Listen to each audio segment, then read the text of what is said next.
Admiral Crick sat in his command chair aboard the massive Draconian warship, watching Earth grow larger on his screens. The blue planet looked so peaceful, so harmless. He almost felt sorry for the humans living there. Almost.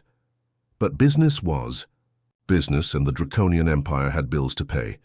50 ships reporting ready for tribute collection, Admiral, his second-in-command announced. The bridge crew moved with practiced efficiency. They had done this dance 1,000 times before, on 1,000 different worlds. Crix activated the communication array.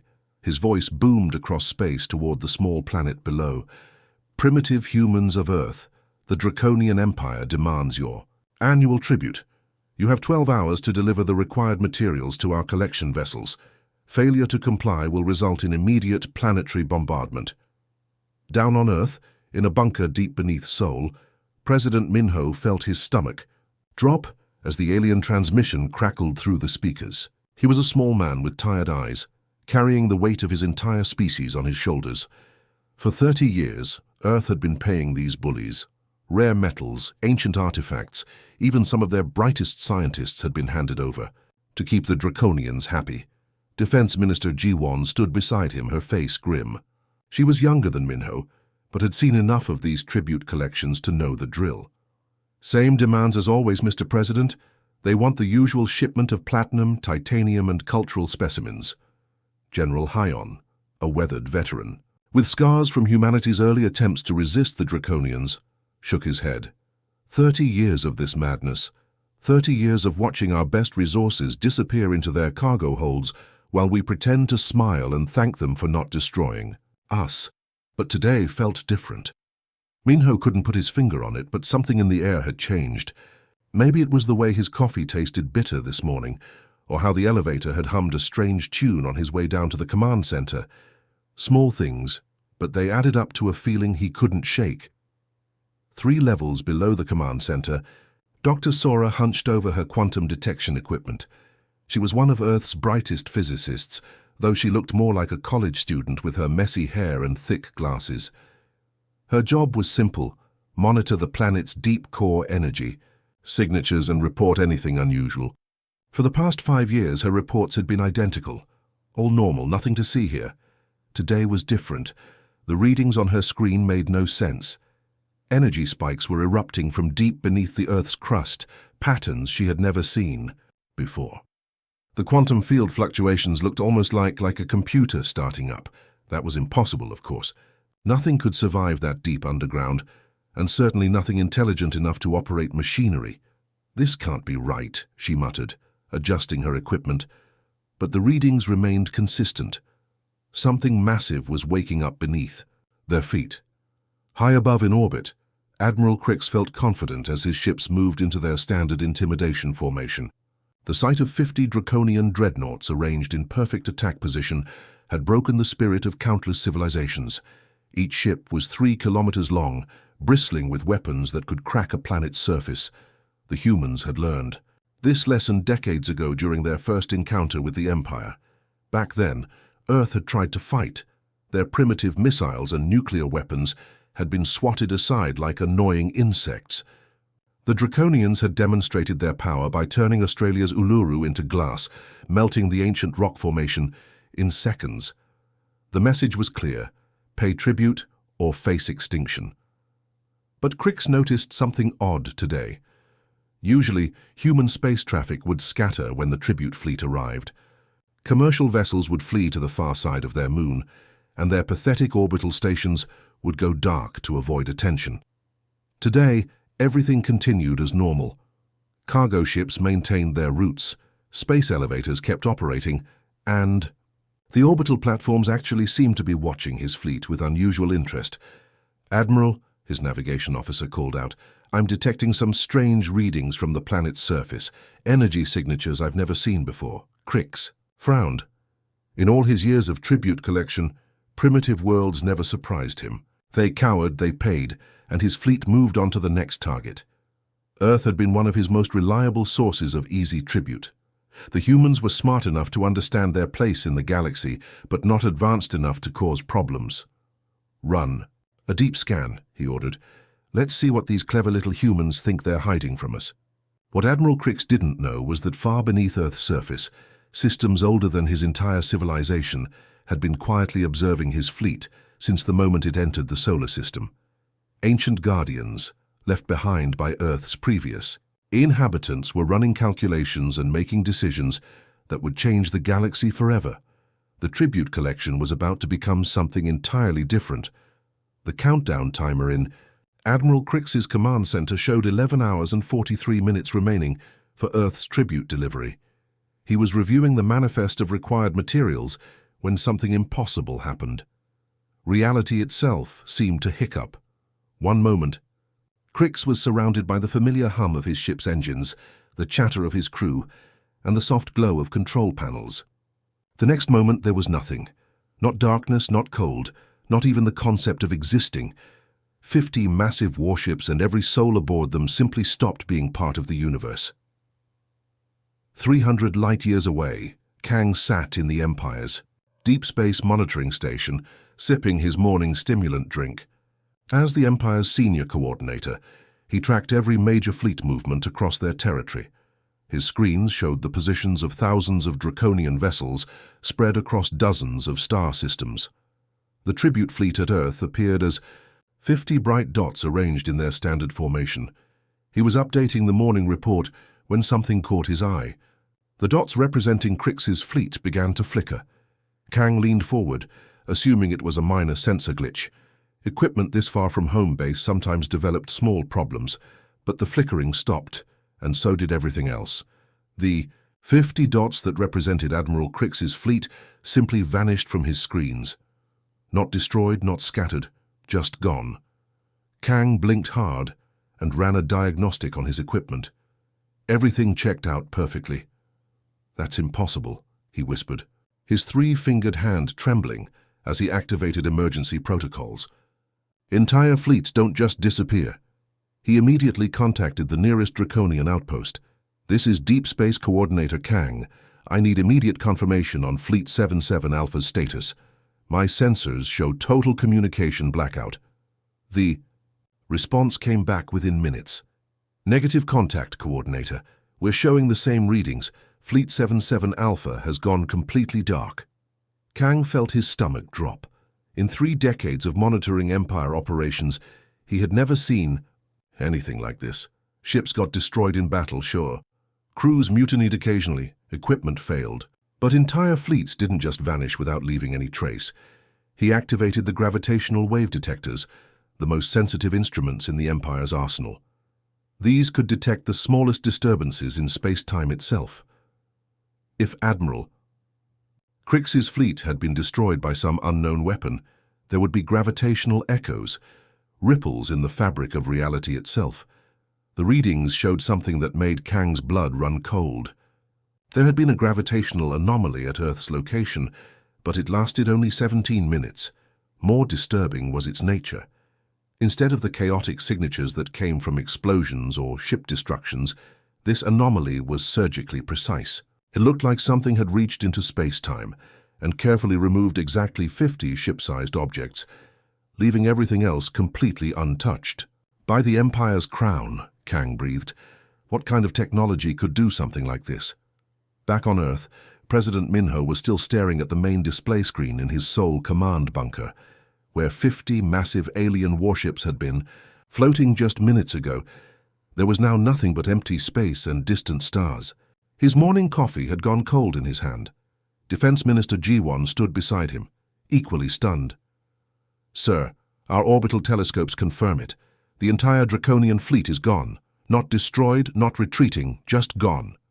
General Hyun was frantically working his communications console, trying to contact anyone who might have witnessed what happened.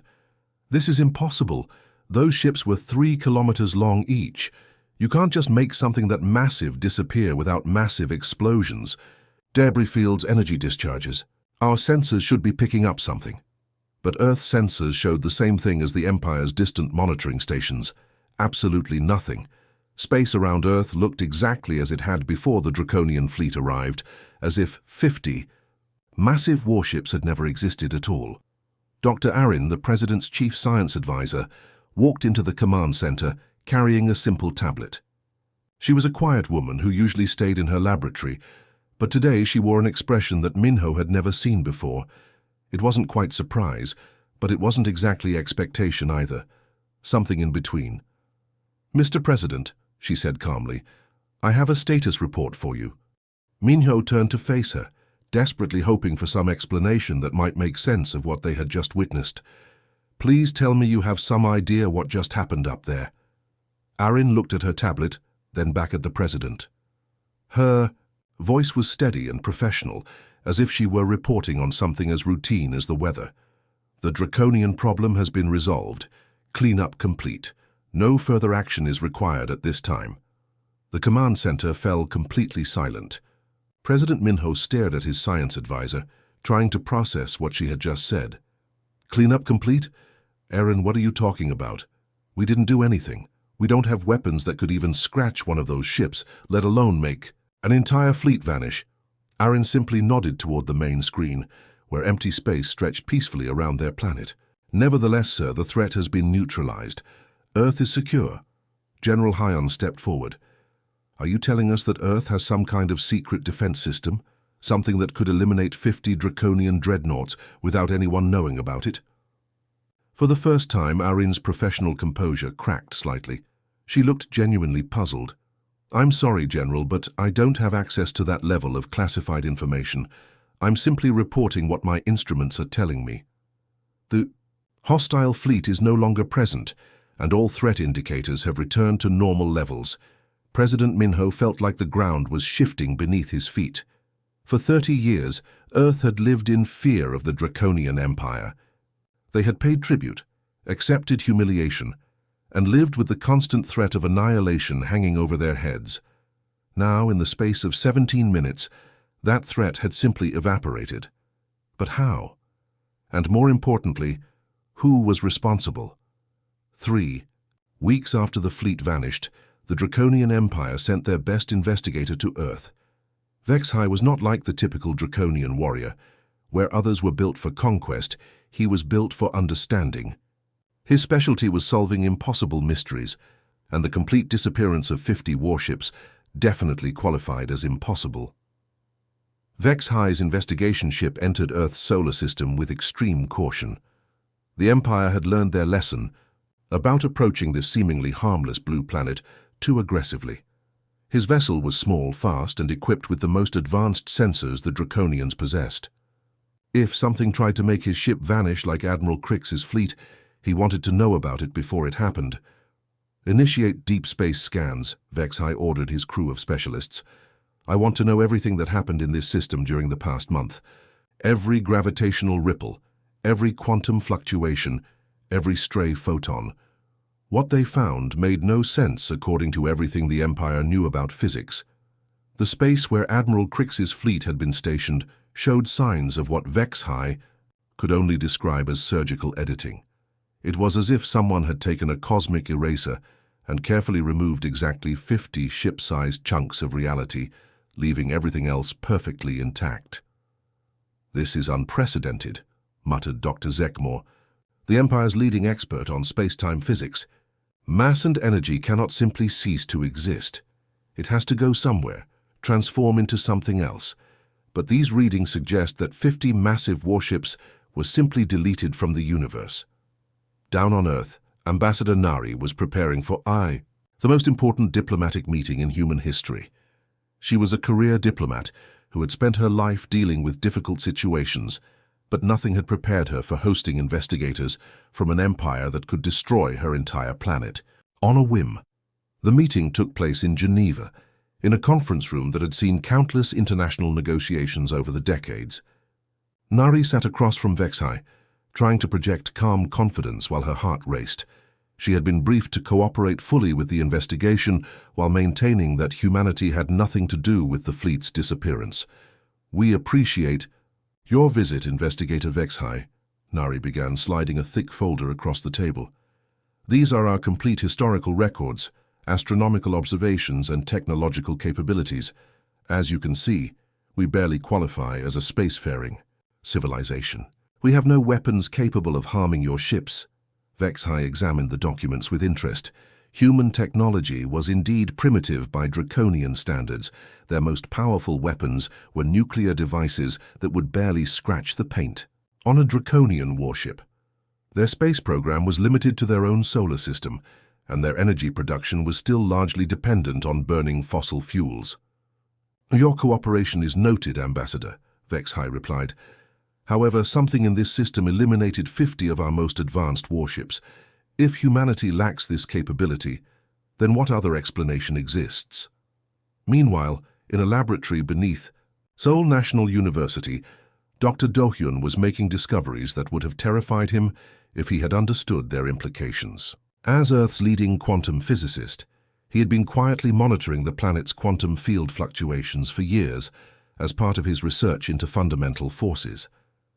Ever since the Draconian fleet disappeared, his instruments had been detecting patterns that shouldn't exist.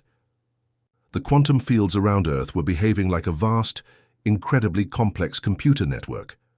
Energy flowed in precise patterns that suggested intelligence, purpose, and technology far beyond anything humans had developed.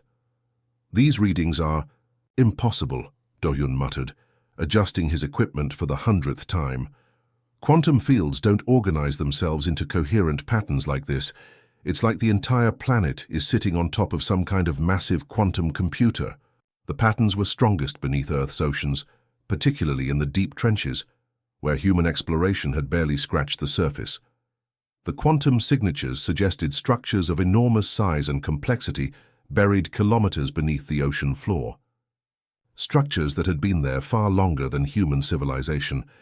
2 kilometers below Do-hyun's laboratory, in a facility that didn't appear on any government map, Dr. Yoonji watched the investigation unfold on multiple screens. She was officially listed as a geological survey specialist, but her real job was much more complex. For the past decade, she had been monitoring what she privately called the anomalies. Yoonji had discovered the first signs of the underground systems during a routine seismic survey. At first, she thought the readings were equipment malfunctions. The patterns suggested artificial structures of incredible size, buried deep beneath Earth's surface, but that was impossible. Nothing could survive at those depths, and certainly nothing could build complex technology there. But the patterns were consistent, and they were growing stronger. Whatever was down there had been quietly active for years, becoming more active. Each time the Draconians demanded tribute. Now, after the fleet's disappearance, the activity levels were off the charts. As she watched Vexhai's investigation team take readings around Earth's orbit, Yoonji realized they were slowly piecing together the same puzzle she had been working on for years. The Draconians were smart, and their equipment was far more advanced than anything humans possessed. They would eventually figure out that something was buried beneath Earth's surface. "They're getting close," she whispered to herself, watching. The alien investigators detect the same quantum signatures that had kept her awake for countless nights. Vexhai's team was indeed making progress. Their deep space sensors had detected the quantum field patterns that Do-hyun was observing from the surface. More importantly, they had begun to realize that these patterns showed signs of intelligence and purpose. "These are not natural formations," Vexhai reported to his superiors. "Whatever eliminated our fleet, it operates according to principles we don't understand, using technology that makes our most advanced systems look primitive." The investigation was revealing a disturbing truth. Earth wasn't just a primitive world, inhabited by backward humans. Something else was here, something that had been hiding in the depths for an unknown amount of time. Something that considered 50 Draconian warships to be nothing more than a minor nuisance to be quietly removed. The question was, what did it want, and why had it chosen to protect humanity? Dr. Taemin had been digging in the same site outside Cairo for 3 years, and he was starting to think his colleagues were right about him being obsessed. The other archaeologists called it Taemin's folly, a perfectly ordinary patch of desert that he insisted held secrets dating back millions of years. But Taemin knew something was different about this place. His ground-penetrating radar showed structures far below the surface, structures that formed patterns too regular to be natural. The university had given him a small team and limited funding, mostly to keep him quiet about his ridiculous theories about pre-human civilizations. What Tamin didn't know was that directly beneath his excavation site, massive machines had been operating continuously for 65 million years.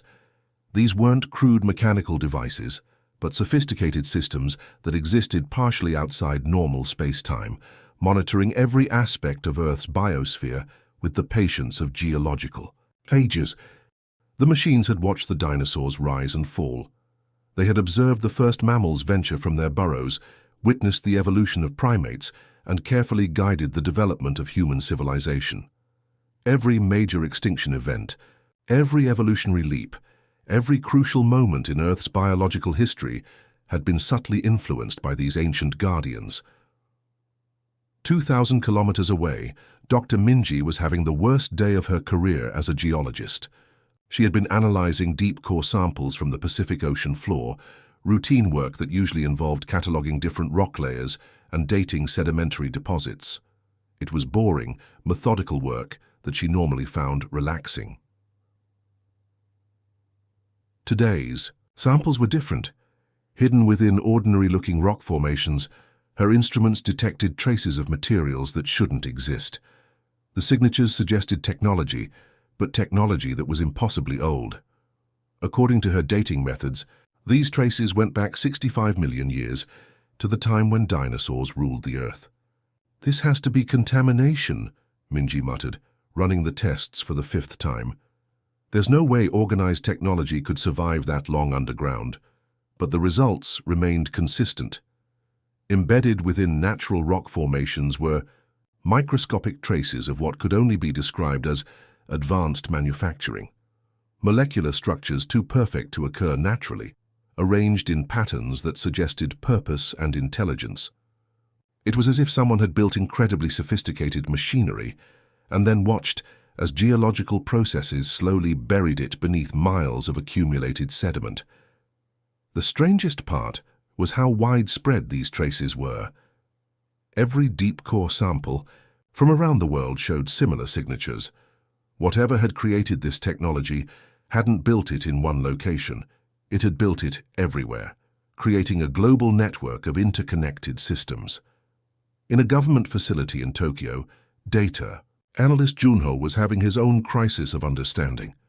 His job was to correlate seemingly unrelated information and look for patterns that others missed.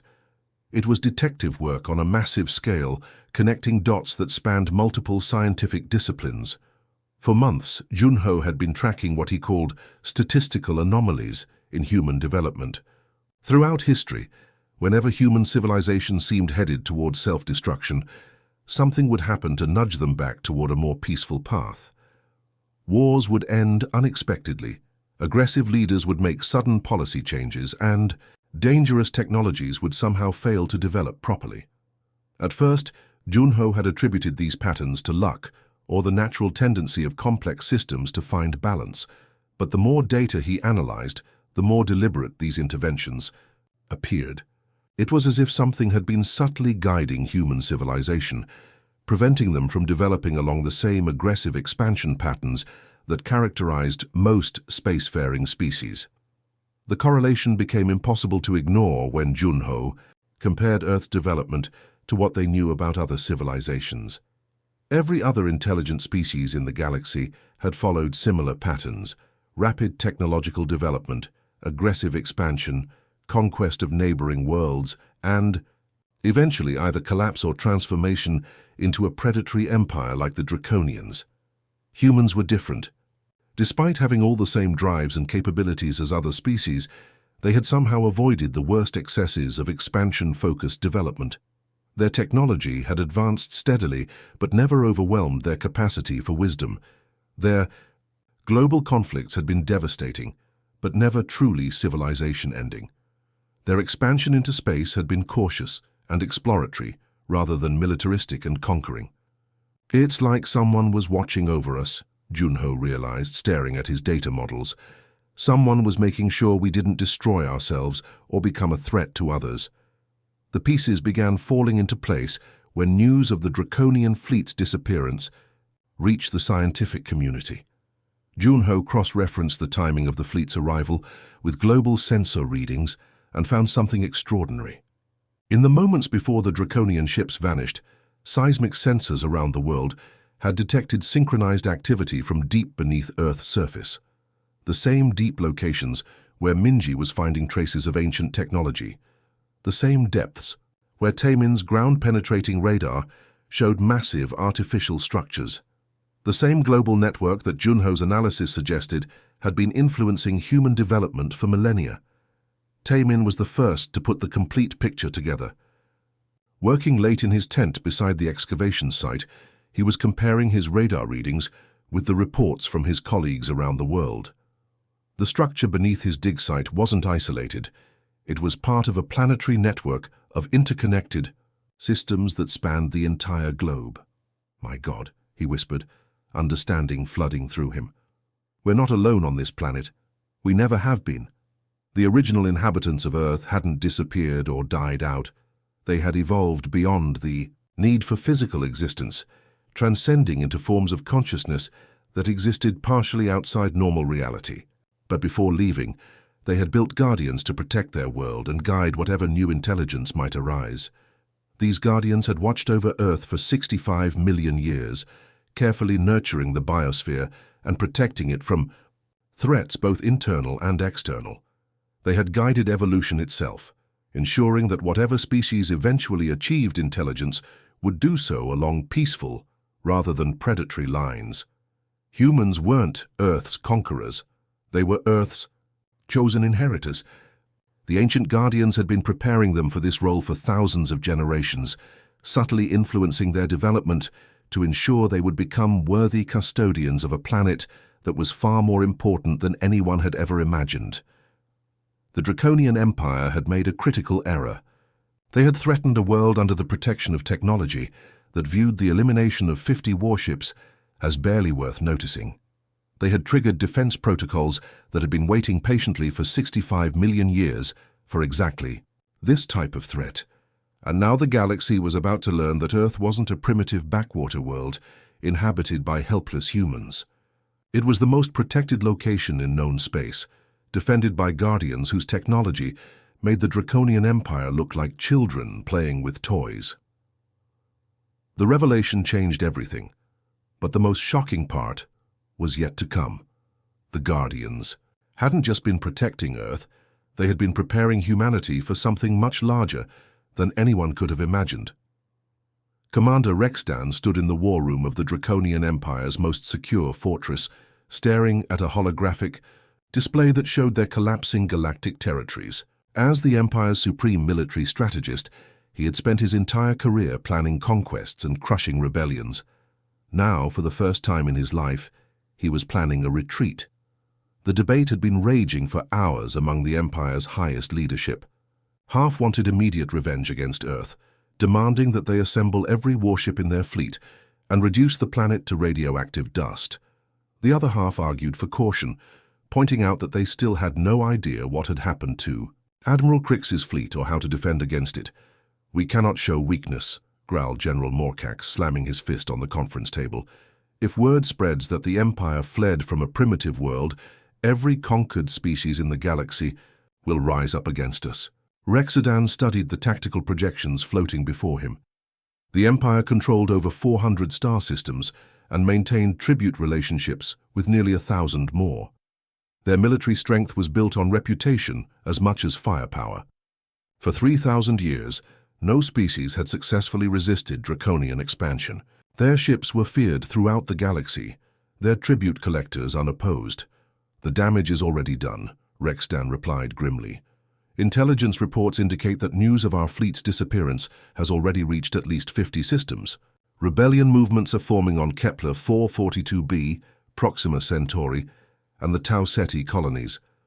What Rexdan didn't mention was the classified report sitting in his private files.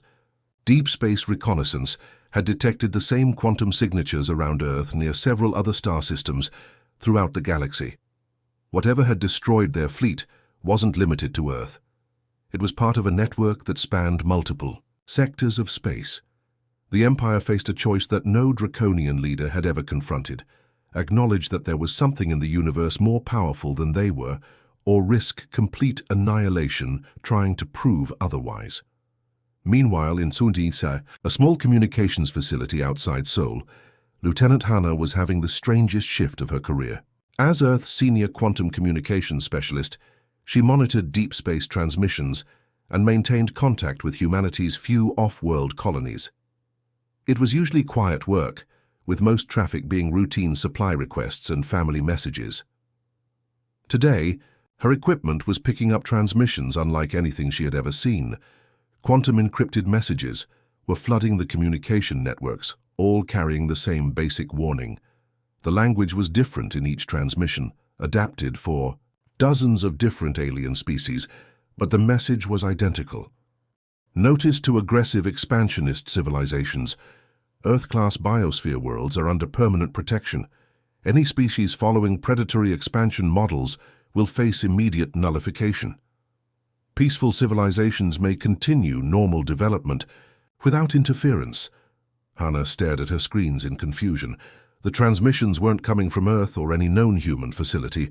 They appeared to be originating from quantum fields themselves, broadcast simultaneously across multiple sectors of the galaxy. Someone or something was using the fundamental structure of space-time as a communication network. "This is impossible," she whispered, running diagnostics on her equipment. Who could broadcast to the entire galaxy simultaneously? The transmissions included detailed technical specifications about what constituted predatory expansion models. Species that conquered other worlds for resources, enslaved populations, or demanded tribute were classified as immediate threats. The messages even included specific examples, with the Draconian Empire listed prominently as a Class A elimination target. President Minho was in his office reviewing economic reports when his aide brought him the latest intelligence briefing.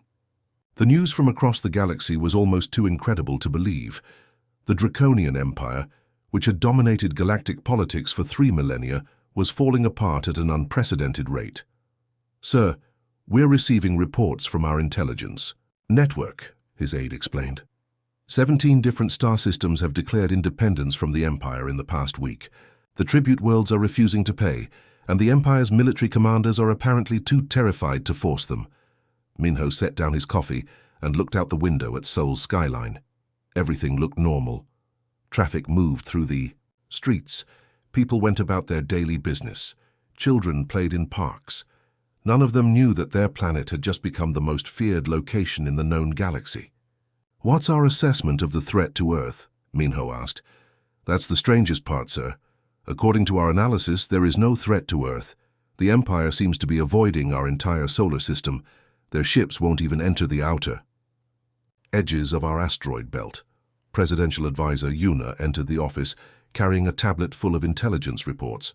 She was young for such a senior position, but her analytical skills had proven invaluable during the crisis. "Mr. President, I've been tracking the galactic situation, and the implications are staggering," she began. "Word has spread that Earth somehow eliminated 50 Draconian warships without firing a shot.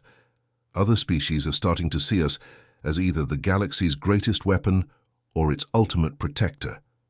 She showed him intercepts of alien communications discussing Earth. Some species were terrified, believing humans had developed reality-warping technology. Others were hopeful, seeing Earth as a potential ally against imperial expansion. All of them were fascinated by the mystery of how a supposedly primitive world had neutralized the galaxy's most feared military force. "The truly remarkable thing," Yuna continued, "is that similar protection seems to be extending to other peaceful civilizations. Reports indicate that Draconian tribute fleets have mysteriously malfunctioned when approaching several other star systems that were known for their non-aggressive policies.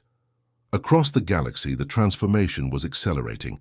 On Kepler 442b, the rebel leader Zektha watched Draconian ships retreat from their system after receiving the same quantum warning that had reached Earth. On Proxima Centauri, colonial administrators discovered that their tribute payments had been mysteriously refunded, along with interest covering the past century of forced contributions. The galactic balance of power was shifting in ways that no one had thought possible. For the first time in recorded history, Peaceful species were being protected by something more powerful than military force. Aggressive expansion was being countered not by bigger armies, but by technology that could simply delete threats from existence. Rexdan finally made his decision after receiving reports that 3 more Draconian fleets had vanished while investigating other protected systems. The Empire would withdraw from all Earth-class worlds and restructure their expansion policies to focus on uninhabited systems. It was either that or face complete extinction. The age of Draconian dominance was over. A new era had begun, one where peaceful civilizations could develop without fear of conquest, protected by guardians whose technology was so advanced that even the galaxy's greatest military power couldn't comprehend it. And at the center of it all was Earth, a small blue planet, whose inhabitants still had no idea that they had become the most important world in the galaxy.